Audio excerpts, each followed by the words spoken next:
Box office దగ్గర నటసింహం నందమూరి బాలకృష్ణ నటించిన సినిమాలు అఖండ ముందు వరకు వరుస పరాజయాలతో కెరీర్ లోనే బిగ్గెస్ట్ డౌన్ ఫాల్ ని ఫేస్ చేసిన అఖండ సినిమా నుండి సినిమాకి తన రేంజ్ ను పెంచుకుంటూ దూసుకుపోతున్న బాలయ్య కంటిన్యూస్ గా సాలిడ్ ఓపెనింగ్స్ ని సొంతం చేసుకుంటూ మాస్ రచ చేస్తూ ఉన్నాడు. మధ్యలో భగవంత్ కేసరి సినిమా ఒకటి అనుకున్న రేంజ్ ఓపెనింగ్స్ ని అందుకోకపోయినా ఎక్స్ట్రాడినరీ లాంగ్ రన్ ను సాధించింది.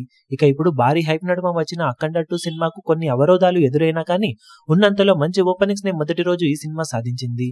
ఒకసారి బాలయ్య నటించిన recent movies first day collection ను గమనిస్తే ఇప్పుడు అఖండ 2 సినిమా 25.25 కోట్ల రేంజ్ షేర్ మార్కును అందుకోగా డాకు మహారాజ్ మూవీ 25.72 కోట్ల షేర్ ను సాధించింది.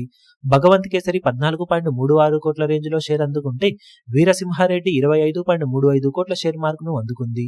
అఖండ మూవీ 15.39 కోట్ల షేర్ అందుకోగా రూలర్ మూవీ 4.25 కోట్ల షేర్ తో, ఎన్టీఆర్ మహానాయకుడు 2.12 కోట్ల షేర్ తో, ఎన్టీఆర్ కథానాయకుడు 7.6 కోట్ల రేంజ్ షేర్ ను అందుకున్నాయి. అఖండ సినిమా కన్నా ముందు బాలయ్య పరిస్థితి, అఖండ సినిమా తర్వాత పరిస్థితిలో డ్రాస్టికల్ గ్రోత్ అయితే ఉందని చెప్పవచ్చు. ఆ గ్రోత్ తో సినిమాకి తన రేంజ్ ను పెంచుకుంటున్న బాలయ్య తన అప్కమింగ్ మూవీస్ తో మరింతగా రచ్చ చేసే అవకాశం ఉంది. జస్ట్ బాలయ్య లాస్ట్ 5 సినిమాల టోటల్ కలెక్షన్స్ లేకంగా మొదటి రోజు గాను తెలుగు రాష్ట్రాలలో 106.07 కోట్ల రేంజ్ షేర్ ను వసూలు చేయగా యావరేజ్ గా ఒక్కో సినిమాకి ఇప్పుడు 21.21 కోట్ల రేంజ్ షేర్ ఓపెనింగ్స్ ని తెలుగు రాష్ట్రాల్లో సొంతం చేసుకుంటూ దూసుకుపోతున్నాడు బాలయ్య.